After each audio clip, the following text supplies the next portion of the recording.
केसरी, मैं हूँ आपके साथ रिद्धि भंडारी। आजकल हेल्थ हमारे लिए बहुत ज़रूरी है, लेकिन हम हेल्थ का ध्यान नहीं रखते हैं। और आजकल तो बहुत सारी डिफरेंट स्टाइल्स आ गए मेडिसिन के, चाहे आयुर्वेदा हो, होम्योपैथी हो, या हमारी सिंपल जो हमारे डॉक्टर्स मेडिसिन देते हैं। और ऐसे ही जलंधर वालों के लिए हम खुशखबरी लाए हैं। जलंधर में एक आयुर्वेदिक क्लिनिक खुल गया है जो आपके लिए बहुत हेल्पफुल होगा। जिनको भी कुछ पुरानी प्रॉब्लम्स हैं, कुछ ऐसी प्रॉब्लम्स हैं जो ठीक नहीं हो रही, जिनका इलाज नहीं हो रहा, उन सब का इलाज आपको इसी क्लिनिक में मिलेगा। तो ये मैं आपको बता देती हूँ कि बस स्टैंड पे ये क्लिनिक जो है, इसकी ओपनिंग हुई है, आज इसकी इनॉग्रेशन है। तो चलिए अंदर चलते हैं और देखते हैं कि क्या है इस खास इवेंट में।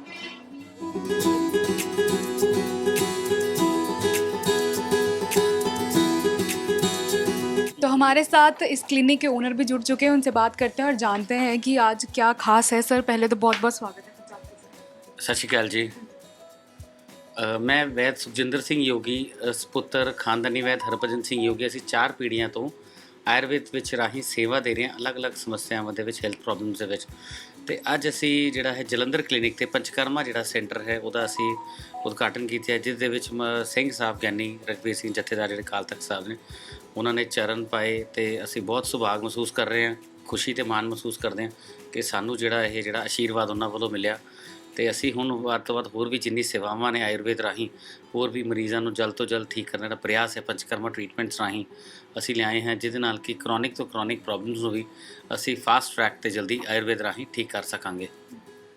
सर जैसे आपने आयुर्वेदिक क्लिनिक खोला है, तो आयुर्वेदिक की क्या इंपॉर्टेंस है जो मतलब बाकी मेडिसिन नहीं कर सकती, क्या आयुर्वेदा कर सकती? Ayurveda starts from your home basically. Kitchen में जैसे आप अदरक है, हल्दी है, लहसन है, that is all from your home. Ayurveda is a part of your home. ਜਿਹੜਾ ਤੁਹਾਡੀ ਹੋਮ ਰੈਮੀਡੀਜ਼ ਹੈ ਕਿੱਥੋਂ ਸਟਾਰਟ ਹੋਣੀ ਹੈ, ਰਾਈਟ ਫਰਮ ਯੋਰ ਪਰਦਾਦਕੇ ਦਾਦਕੇ ਦੇ ਨੁਸਖੇ, ਸਾਰਾ ਕੁਝ ਅਸੀਂ ਚਾਈਲਡਹੁੱਡ ਤੋਂ ਪੜ੍ਹਦੇ ਆ ਰਹੇ ਹਾਂ। ਤਾਂ that starts from your home.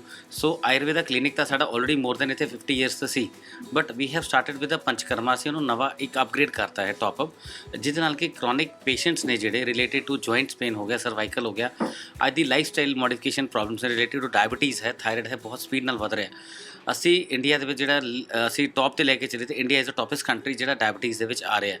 ਤੇ ਵੀਰ ਕਮਿੰਗ ਵਿਦ ਸਟ੍ਰੈਸ 'ਚ ਲੈ ਕੇ ਚੱਲਦੇ, ਸਟ੍ਰੈਸ ਡਿਪਰੈਸ਼ਨ ਦੇ ਵਿੱਚ ਵੀ ਐਮਨੀਜ਼ੀਆ ਹੈਗਾ, ਨਰਵਸ ਸਿਸਟਮ ਰਿਲੇਟਿਡ ਪ੍ਰੋਬਲਮਸ ਨੇ, ਉੱਥੇ ਵੀ ਆਯੁਰਵੇਦ ਦਾ ਬਹੁਤ ਵੱਡਾ ਯੋਗਦਾਨ ਹੈ। ਜਿਹੜੀ ਕ੍ਰੋਨਿਕ ਇਲਨੈਸ ਹੈ ਉਹਨੂੰ ਆਯੁਰਵੇਦ ਹੀ ਕਿਉਰ ਕਰ ਸਕਦਾ। ਮਾਡਰਨ ਮੈਡੀਸਨ ਤੁਹਾਨੂੰ ਸਿਰਫ ਇੰਸਟੈਂਟ ਰਿਲੀਫ ਦੇ ਸਕਦੇ ਆ ਔਰ on to the level of surgeries, but it won't help you with the chronic ailments. ਜਿਹੜਾ ਕ੍ਰੋਨਿਕ ਡਿਜ਼ੀਜ਼ ਨੂੰ ਤੁਸੀਂ ਠੀਕ ਕਰਨਾ, ਉੱਥੇ ਆਯੁਰਵੇਦ ਹੀ ਤੁਹਾਨੂੰ ਹੈਲਪ ਕਰੇਗਾ।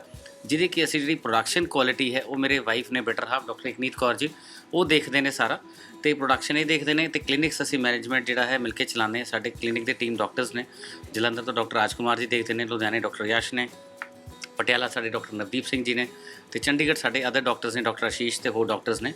ਸੋ ਅਸੀਂ ਡਾਕਟਰਸ ਸਾਰੇ ਮਿਲ ਕੇ ਜਿਹੜੀ ਹੈ ਅਸੀਂ ਤਨ ਮਨ ਤੋਂ ਅਸੀਂ ਸੇਵਾ ਕਰਨ ਦਾ ਪ੍ਰਯਾਸ ਕਰੀਦਾ ਕਿ ਪੇਸ਼ੈਂਟ ਨੂੰ ਜਿਹੜਾ ਹੈ ਬੈਸਟ ਲਾਈਨ ਆਫ ਟਰੀਟਮੈਂਟ ਹੈ ਕਿ ਜਦੋਂ ਸਾਡੇ ਕੋਲ ਆਇਆ ਉਹਦੀ ਪਲਸ ਡਾਇਗਨੋਸਿਸ ਹੈ, ਐਗਜ਼ਾਮੀਨੇਸ਼ਨ ਹੈ, ਉਸ ਤੋਂ ਬਾਅਦ ਉਹਦੀ ਪ੍ਰੋਪਰ ਹਿਸਟਰੀ ਟੇਕਿੰਗ ਹੈ। ਹਿਸਟਰੀ ਟੇਕਿੰਗ ਹੋਣ ਤੋਂ ਬਾਅਦ ਉਹਦੇ ਜਿਹੜਾ ਲਾਈਨ ਆਫ ਟਰੀਟਮੈਂਟ ਦਿੱਤਾ ਜਾਂਦਾ, first second month third month ਕੀ ਇੰਪਰੂਵਮੈਂਟਸ ਨੂੰ ਉਹਦੀਆਂ ਪ੍ਰੋਪਰ, ਜਿਹਨੂੰ ਕਹਿੰਦੇ evidence based treatment. So we believe in evidence based treatment, ਜੋ ਕਿ ਮੇਰੇ ਖਿਆਲ ਅਸੀਂ ਲੈ ਕੇ ਚੱਲੀਏ ਮਾਰਕੀਟ ਸਿਨੈਰੀਓ ਦੇ ਵਿੱਚ ਕੋਈ ਵੀ ਨਹੀਂ ਦਿੰਦਾ। ਐਵਰੀਬਡੀ ਇਜ਼ ਕਿ ਹਾਂ ਵੀ ਸਭ ਲੋਕ ਮੈਡੀਸਨ ਦਿੰਦੇ, ਹਾਂ ਜੀ ਅਸੀਂ ਠੀਕ ਕਰ ਦਾਂਗੇ, ਬਟ ਅਸੀਂ ਉੱਦਾਂ ਦੇ ਫਾਲਸ ਜਿਹੜੇ ਕਲੇਮਸ ਨੇ ਅਸੀਂ ਬਿਲੀਵ ਨਹੀਂ ਕਰਦੇ। ਅਸੀਂ ਕੋਸ਼ਿਸ਼ ਕਰਦੇ ਹਾਂ ਵੱਧ ਤੋਂ ਵੱਧ ਮਰੀਜ਼ ਨੂੰ ਜਲਦੀ ਪ੍ਰयास ਦੇਣ ਦਾ, ਠੀਕ ਕਰਨ ਦਾ ਕਰੀਦਾ। सर आपने पंचकर्मा का भी जिक्र किया, ये पंचकर्मा है क्या और इसका ट्रीटमेंट होता कैसे है?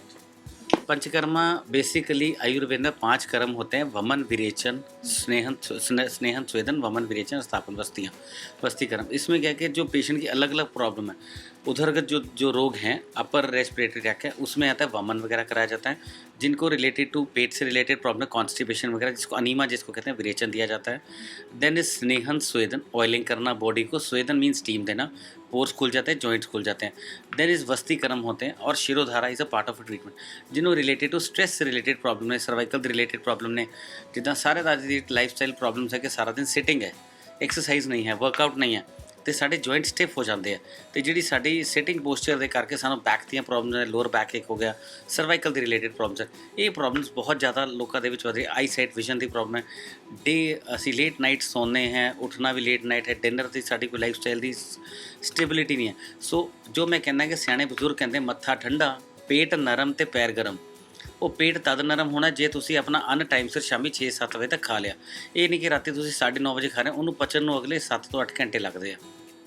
ਸੋ you should have your dinner by 6:30। ਤੁਸੀਂ ਆਪਣਾ ਸਵੇਰੇ ਅੰਮ੍ਰਿਤ ਵੇਲੇ ਉੱਠੋ, 3:30 4 ਵਜੇ ਉੱਠੇ, ਇਸ਼ਨਾਨ ਪਾਣੀ ਕੀਤਾ, ਗੁਰੂ ਘਰ ਮੰਦਿਰ ਜਿਹਨੂੰ ਵੀ ਤੁਸੀਂ ਮੰਨਦੇ ਹੋ, ਜਿਹੜੇ ਵੀ ਇਸ਼ਟ ਦੇਵਤਾ ਨੂੰ ਮੰਨਦੇ ਹੋ, ਉੱਧਰ ਜਾਓ, ਆਰਾਧਨਾ ਕਰੋ। ਉਸ ਤੋਂ ਬਾਅਦ ਆਪਣਾ ਵਰਕਆਊਟ ਕਰੋ, physical workout in the farm of gym ਕਰ ਲਓ, ਸਾਈਕਲਿੰਗ ਕਰ ਲਓ, ਰਨਿੰਗ ਕਰ ਲਓ, ਯੋਗਾ ਕਰ ਲਓ। Give your plenty of 45 minutes daily ਤੁਹਾਨੂੰ ਚਾਹੀਦਾ ਆਪਣੀ ਬੋਡੀ ਨੂੰ ਜੁਆਇੰਟ ਐਕਟੀਵੇਸ਼ਨਸ ਦੇਣ ਦਾ। ਉਸ ਤੋਂ ਬਾਅਦ ਤੁਸੀਂ ਆਪਣਾ 7 7:30 ਵਜੇ you can have your breakfast in time. ਤੁਹਾਡਾ ਲੰਚ ਆਪਣੇ ਆਪ 1 ਜਾਂ 1:30 ਵਜੇ ਹੋ ਜਾਏਗਾ, ਅਤੇ ਡਿਨਰ ਤੁਹਾਡਾ ਆਪਣੇ ਆਪ ਹੀ ਅੰਦਾਜ਼ਨ 5:30 6 ਵਜੇ। ਸੋ ਸਾਡੀ ਲਾਈਫ ਸਟਾਈਲ ਪ੍ਰੋਬਲਮਸ ਨੇ। ਇੱਕ ਅਸੀਂ ਜੰਕ ਫੂਡ ਬਹੁਤ ਐਡ ਕੀਤਾ ਹੋਇਆ, ਹਰ ਚੀਜ਼ ਦੇ ਵਿੱਚ ਤੁਸੀਂ ਦੇਖਦੇ ਹੋ ਮਾਇਨੋਜ਼ ਆਉਂਦਾ ਹੈ, ਕਰੀਮਸ ਹੁੰਦਾ ਹੈ। ਇੱਕ ਮੈਂ ਰੀਸੈਂਟ ਸਟੱਡੀਜ਼ ਵੀ ਦੇਖ ਰਿਹਾ ਸੀ ਪਿੱਛੇ ਕੁਝ ਦੇਰ ਤੋਂ ਕਿ ਯੂਥ ਦੇ ਵਿੱਚ ਪੀਨਟ ਬਟਰ ਦਾ ਬਹੁਤ ਰੁਝਾਨ ਹੈ ਜਿਮਰ ਦੇ ਵਿੱਚ, ਜੋ ਕਿ ਬਹੁਤ ਵੱਡੀ ਪੋਇਜ਼ਨ ਹੈ। ਤੁਸੀਂ ਸਟੱਡੀਜ਼ ਚੈੱਕ ਕਰੋਗੇ, ਆਸਟ੍ਰੇਲੀਆ ਦੇ ਵਿੱਚ ਬੈਨ ਹੈ, ਅਤੇ ਉਹ ਚੀਜ਼ਾਂ ਬੈਨ ਹੋਣ ਦੇ ਨਾਲ ਇੰਡੀਆ 'ਚ ਸਟਾਰਟ ਹੋ ਜਾਂਦੀਆਂ। ਸੋ ਬਹੁਤ ਹੀ ਮੰਦਭਾਗਾ ਸਾਡਾ ਜਿਹੜਾ ਹੈ ਸਮਾਂ ਚੱਲ ਰਿਹਾ। ਸਾਨੂੰ ਮਿਡਲ ਏਜ ਨੂੰ, ਵੱਡਿਆਂ ਨੂੰ ਅਤੇ ਯੂਥ ਨੂੰ ਬਹੁਤ ਸੋਚਣਾ ਚਾਹੀਦਾ ਕਿ ਅਸੀਂ ਆਪਣੇ ਮੂੰਹ ਨੂੰ ਡਸਟਬਿਨ ਨਹੀਂ ਬਣਾਉਣਾ। ਸੋ ਅਸੀਂ ਆਪਣੀ ਹੈਲਥ ਨੂੰ ਲੈ ਕੇ ਚੱਲਣਾ ਕਿ ਸਾਡੀ ਹੈਲਥ ਲਈ ਕੀ ਫਿਟਨੈਸ ਲਈ ਬੈਟਰ ਹੈ, ਸਾਨੂੰ ਲਾਈਫ ਸਟਾਈਲ ਚੇਂਜਸ ਅਸੀਂ ਕਿੱਦਾਂ ਲੈ ਕੇ ਚੱਲਣੀਆਂ। ਸਾਡੇ YouTube ਚੈਨਲ ਨੇ, ਇੰਸਟਾਗ੍ਰਾਮਸ 'ਤੇ ਨੇ, ਉਹ ਚੀਜ਼ਾਂ ਨੂੰ ਤੁਸੀਂ ਪੇਜਸ ਨੂੰ ਫੋਲੋ ਕਰੋ, ਜਿਹਦੇ ਨਾਲ ਕਿ ਤੁਹਾਨੂੰ ਰੈਗੂਲਰ ਹੈਲਥ ਅਪਡੇਟਸ ਮਿਲਣ ਕਿ ਅਸੀਂ ਕੋਈ ਵੀ ਫालतू ਚੀਜ਼ ਅਸੀਂ ਮੂੰਹ 'ਚ ਨਹੀਂ ਪਾਣੀ ਜਿਹੜੀ ਡਾਈਜੈਸਟ ਕਰਨੀ ਔਖੀ ਹੋ ਜੇ। ਅਤੇ ਉੱਪਰੋਂ ਨਾਨਾ ਪ੍ਰਕਾਰ ਦੀ ਜਿਹੜੀ ਬਿਮਾਰੀਆਂ ਮਿਲਦੀਆਂ ਫਾਸਟ ਫੂਡ ਤੋਂ, ਇਨ ਟਰਮਸ ਆਫ ਕੋਲਡ ਡਰਿੰਕ ਹੈ, ਜਿੱਦਾਂ ਹੁਣ ਸ਼ੂਗਰ ਮੈਂ ਬੰਦ ਕਰਾਉਣਾ, ਮੈਂ ਸ਼ੱਕਰ ਕਹਿੰਦਾ ਸ਼ੱਕਰ ਵੱਧ ਤੋਂ ਵੱਧ ਦਿਓ। ਅਸੀਂ ਕੀ ਕਰਦੇ ਹਾਂ ਲੋਕੀ, ਹੁਣ ਅੱਜ ਦੀ ਰੇਟ ਤੁਸੀਂ ਦੇਖਿਆ ਕਿ ਆਨਲਾਈਨ ਐਲਕਲਾਈਨ ਵਾਟਰ ਬਹੁਤ ਵਿਕ ਰਿਹਾ। ਕੱਚੀ ਲੱਸੀ ਕਿੱਥੇ ਭੁੱਲ ਗਏ ਲੋਕੀ। ਕੱਚੀ ਲੱਸੀ ਹੁੰਦੀ, ਥੋੜਾ ਦੁੱਧ ਪਾਓ, ਉਬਾਲ ਕੇ ਠੰਡਾ ਕਰ ਲਓ, ਵਿੱਚ ਸ਼ਰਬਤ ਪਾ ਲਓ ਘਰ ਦਾ, ਖਾਲੀ ਪੇਟ ਸਵੇਰੇ ਕੱਚੀ ਲੱਸੀ। ਆਪਣੀ ਬੋਡੀ ਨੂੰ ਐਲਕਲਾਈਨ ਕਿਉਂ ਨਹੀਂ ਕਰਦੇ ਅਸੀਂ ਸਵੇਰੇ ਉੱਠਦੇ ਸੀ, ਸਾਨੂੰ ਚਾਹ ਦੇ 2 ਕੱਪ ਚਾਹੀਦੇ, ਬੈਡ ਟੀ ਚਾਹੀਦੀ ਹੈ, ਅਸੀਂ ਉਹਨੂੰ ਹੋਰ ਐਸਿਡਿਕ ਕਰ ਦਿੰਦੇ। We are creating our problems. ਅਸੀਂ ਦੋਸ਼ਾਂ ਨੂੰ ਹੋਰ ਐਗਰੀਵੇਟ ਕਰ ਰਹੇ, ਘਟਾ ਨਹੀਂ ਰਹੇ। ਸੋ ਅਸੀਂ ਬਿਮਾਰੀਆਂ ਨੂੰ ਘਟਾਉਣਾ ਹੈ। ਬਿਮਾਰੀਆਂ ਤਾਂ ਹੀ ਘਟਣਗੀਆਂ ਜੇ ਅਸੀਂ ਸਹੀ ਰਾਹ ਚੱਲਦੇ ਹਾਂ। ਸਾਨੂੰ ਕੱਪੜਾ ਕਿਹੜੇ ਮੌਸਮ 'ਚ ਕੀ ਪਾਉਣਾ, ਸਾਬਣ ਕਿਹੜਾ ਯੂਜ਼ ਕਰਨਾ ਹੈ, ਜਾਂ ਅਸੀਂ ਬੋਡੀ ਨੂੰ, ਹੇਅਰਸ ਨੂੰ ਕਿੱਦਾਂ ਪ੍ਰੋਪਰਲੀ ਕਲੀਨ ਕਰਨਾ। ਸਾਨੂੰ everything we have to follow the life style according to the Ayurveda, ਜਿਹੜਾ ਕਿ 10,000 ਸਾਲ ਪਹਿਲਾਂ ਵੀ ਆਯੁਰਵੇਦ ਵਿੱਚ ਦੱਸਿਆ ਗਿਆ ਤਾਂ ਅੱਜ ਵੀ ਐਪਲੀਕੇਬਲ ਹੈ। ਔਰ ਬਾਣੀ ਦੇ ਵਿੱਚ ਵੀ ਲਿਖਿਆ ਕਿ ਘੱਟ ਖਾਣਾ ਅਤੇ ਘੱਟ ਸੌਣਾ। ਅਤੇ ਅਸੀਂ ਹਰ ਚੀਜ਼ ਨੂੰ, ਜੇ ਬਾਣੀ 'ਚ ਵੀ ਲਿਖਿਆ, ਆਯੁर्वेद ਵਿੱਚ भी लिखा, ਅਸੀਂ क्यों नहीं फॉलो करते। सर बहुत अच्छी इन्फॉर्मेशन आपने हमारे दर्शकों के साथ शेयर की है, उनके बहुत काम आने वाली है। तो एंड में अगर हम बात करें तो जलंधर वासियों को आप क्या एक मैसेज देना चाहेंगे? ਜਲੰਧਰ ਵਾਸੀਆਂ ਨੂੰ ਮੈਂ ਇਹੀ ਸੁਨੇਹਾ ਦੇਣਾ ਚਾਹਾਂਗਾ ਕਿ ਤੁਸੀਂ ਆਪਣੀ ਦੇਹ ਦੀ ਅਰੋਗਤਾ ਦਾ ਖਿਆਲ ਕਰੋ, ਆਪਣੇ ਮੂੰਹ ਨੂੰ ਡਸਟਬਿਨ ਨਾ ਬਣਾਓ, ਸੋਚ ਸਮਝ ਕੇ ਖਾਓ ਕਿਹੜੀ ਸਰੀਰ ਦੇ ਲਈ, ਤੁਹਾਡੇ ਲਈ ਚੀਜ਼ ਲਾਭਵੰਦ ਹੈ। ਅਸੀਂ ਆਪਣੀ ਲਾਈਫ ਸਟਾਈਲ ਨੂੰ ਕਿੱਦਾਂ ਚਲਾਉਣਾ ਹੈ, ਸੌਣ ਦਾ ਨਿਯਮ, ਉੱਠਣ ਦਾ ਨਿਯਮ, ਕਿਹੜੀ ਚੀਜ਼ ਸਾਨੂੰ ਬੋਡੀ ਐਲਰਜਨ ਹੈ, ਅਸੀਂ ਉਹਨਾਂ ਚੀਜ਼ਾਂ ਦਾ ਖਿਆਲ ਕਰੀਏ। ਐਕਸਰਸਾਈਜ਼ ਜ਼ਰੂਰ ਕਰੀਏ, ਹੈਲਦੀ ਡਾਈਟ ਨਾਲ ਚੱਲੀਏ, ਨਾ ਕਿ ਅਸੀਂ ਜੋ ਆਇਆ ਅਸੀਂ ਘੜੀ ਦੇ ਹਿਸਾਬ ਨਾਲ ਨਹੀਂ ਖਾਣਾ, ਭੁੱਖ ਦੇ ਹਿਸਾਬ ਨਾਲ ਖਾਣਾ। ਜੇ ਪਹਿਲੇ ਵਾਲਾ ਹਜ਼ਮ ਹੋ ਗਿਆ ਫਿਰ ਅਗਲਾ ਖਾਓ। ਇਸ ਲਈ ਧਿਆਨ ਰੱਖੋ ਤੇ ਆਪਣੀ ਸਿਹਤ ਨੂੰ ਦੇਹ ਰੋਗਤਾ ਵੱਲ ਲੈ ਕੇ ਚੱਲੋ। वाहिगुरु जी का खालसा, वाहिगुरु जी की फतेह। तो हमारे साथ जलंधर से डॉक्टर राजकुमार जी भी जुड़ चुके हैं, उनसे भी जान लेते हैं थोड़ा आयुर्वेदिक की इन्फॉर्मेशन हम भी उनसे ले लेते हैं। सर बहुत बहुत स्वागत है पंजाब के। Thank you ji. सर कुछ आज क्लिनिक की ओपनिंग हुई है, तो पहले तो अपने क्लिनिक के बारे में थोड़ा बता दीजिए मुझे। हम क्लिनिक के बारे में, ये पिछले 50 साल से यहाँ पे आयुर्वेदिक ट्रीटमेंट हो रहा है, पर अभी हमने ना इसमें न्यू एडिशन की है पंचकर्मा का हमने, जिससे कि बॉडी डिटॉक्स करते हैं हम सारा, स्नेहन स्वेदन वमन विरेचन वगैरह।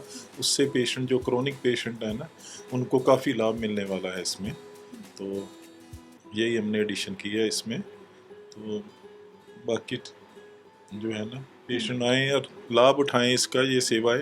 पहले हम कहीं और रेफ़र करना पड़ता था हमें पंचकर्मा के लिए, शोधन के लिए।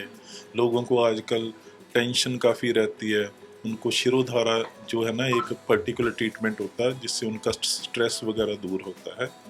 तो आज का स्ट्रेस का टाइम है, तो इससे लोगों को काफ़ी लाभ मिलेगा। जी बिल्कुल। अगर हम आयुर्वेदा की बात करें तो आयुर्वेदा हमारी लाइफ में कितना इम्पोर्टेंट और कितना चेंज लेकर आ सकता है?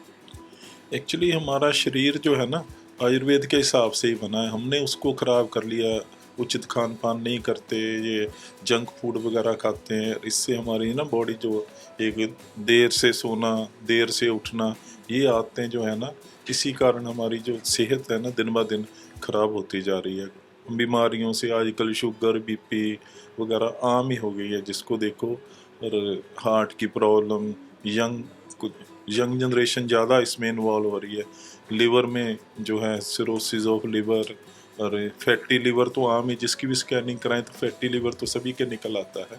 तो ये खान पान हमें सुधारना पड़ेगा, तो आयुर्वेद इसमें काफ़ी हेल्पफुल रहेगा आपके ना। तो हमारे साथ एडवोकेट हरदेव सिंह जी भी जुड़ चुके हैं, ये अनंतपुर साहिब से हैं। सर बहुत बहुत स्वागत है पंजाब केसरी। जी थैंक यू जी।